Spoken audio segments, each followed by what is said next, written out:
جو شخص اس مہینہ میں کسی نیکی کی میرے دوستوں نیکی کے ساتھ اللہ کا قرب حاصل کرے، ایسا ہے جیسا کہ غیر رمضان میں فرض کو ادا کیا۔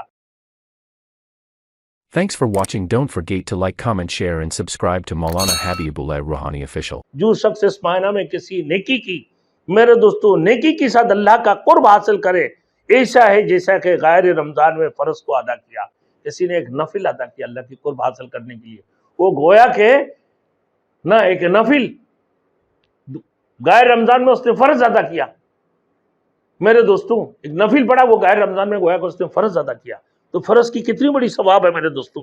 اگر وہ مکے میں ہو تو لاکھوں نماز کی، مدینے میں ہو 50,000 کی۔ اسی وجہ سے بعض لوگ میرے دوستوں مکے اور مدینے میں رہنے کی بڑے خواہش ظاہر کرتے ہیں۔ اللہ ہم لوگوں کو بھی میرے دوستوں رمضان المبارک میں عمرہ کرنے کی توفیق عطا فرمائے۔ اب آگے میرے دوستوں اس مہینے میں فرمایا ایسا ہے جیسا کہ غیر رمضان میں 70 فرض ہے،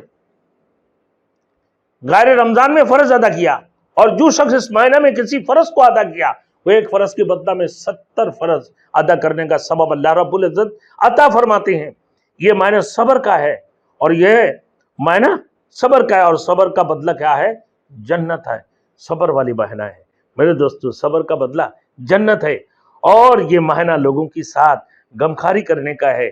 اس مہینہ میں مومن کا رزق بڑھا دیا جاتا ہے میرے دوستوں۔ جو شخص کسی روزہ دار کا روزہ افطار کرائے اس کے لیے گناہوں کی معاف ہونے اور آگ سے خلاصی کا سبب بنتا ہے، آگ سے خلاصی کا سبب ہوگا، اور روزہ دار کی ثواب کی مانند اس کو بھی یہ ثواب ہوگا، مگر اس کی روزے سے کوئی کمی نہیں آئے گا میرے دوستوں۔ اسی طریقے سے کچھ کمی نہیں آئے گا میرے دوستوں، کوئی کمی نہیں کیا جائے گا۔ صحابہ نے عرض کیا یا رسول اللہ ہم میں سے ہر شخص تو اتنی وسعت نہیں رکھتا کہ وہ کسی روزہ دار کو افطار کرائے، تو آپ نے فرمایا کہ پیٹ بھر کے کھلانا موقوف نہیں، یہ ثواب تو اللہ جل شانہ ایک کھجور سے کوئی افطار کرا دے، یا ایک گھٹ پانی پلا دے، یا ایک گھٹ لسی پلا دے نہ، اس پر بھی مرحمت فرما دیتے ہیں۔ یہ ایسا معنی ہے کہ اس کا اول 10 دن رحمت والی ہے، اور بیچ والے 10 دن کیا ہے میرے دوستو؟ مغفرت والی ہے۔ آخری 10 دن مغفرت، آخری 10 دن جہنم کے دردناک عذاب سے نجات والی ہے۔